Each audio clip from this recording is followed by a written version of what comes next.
Okay, so this is the case study. All right. It's a personal case study of mine. In 1986, I'd finished school and I was attending a marketing management program, and I was wondering how I was going to make money. Tricky.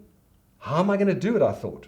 So I went to the bookstore and bought a book by Napoleon Hill called Think and Grow Rich. It's a small book. It's only about 60 or 70 pages. 7 chapters is what it had. Now, in those days, you used to have what was called mail order. Mail order was where you'd read in a magazine and see a product there, send your check in, and that product would come to you.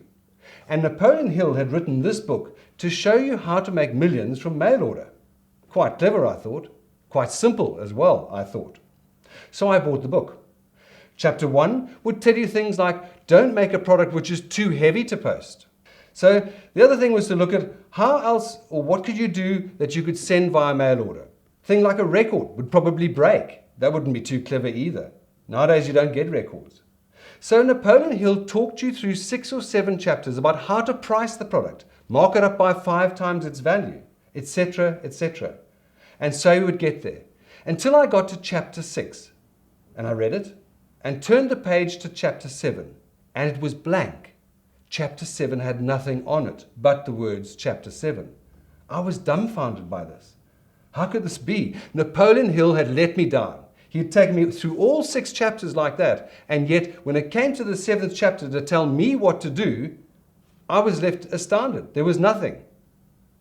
Anyway, I sat with my dad the one day, and we went to a pub, and we were thinking, what could we do that was light enough to go via mail order, could be marked up by 5 times its value, etc., etc., all the principles that Napoleon Hill had taught.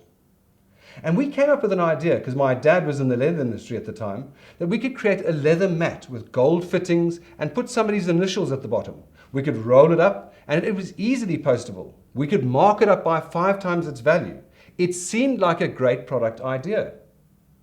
And so what we did was create a sample. So we sent the sample to a well-known magazine in Cape Town, and to our astonishment, because I guess I was 18, they decided to sponsor an ad.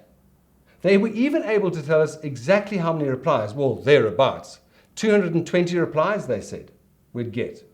Anyway, we ran the ad, and we ordered the leather, and things were getting ready.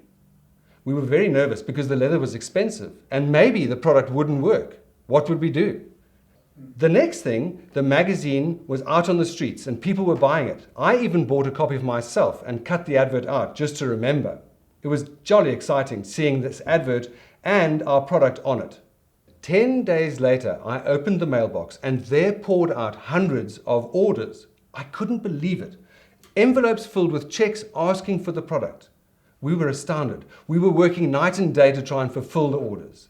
Slowly but surely we did so, and the letters finally came to an end. But we made a really good profit out of that exercise. So why do I tell you this story? Well, I tell it to you because chapter 7 was empty.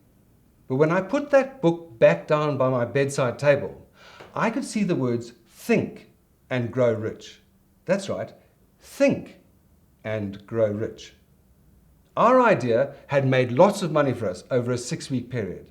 So what you need to do is begin to think about opportunities and ideas that can make you make money. See you next time on the next module.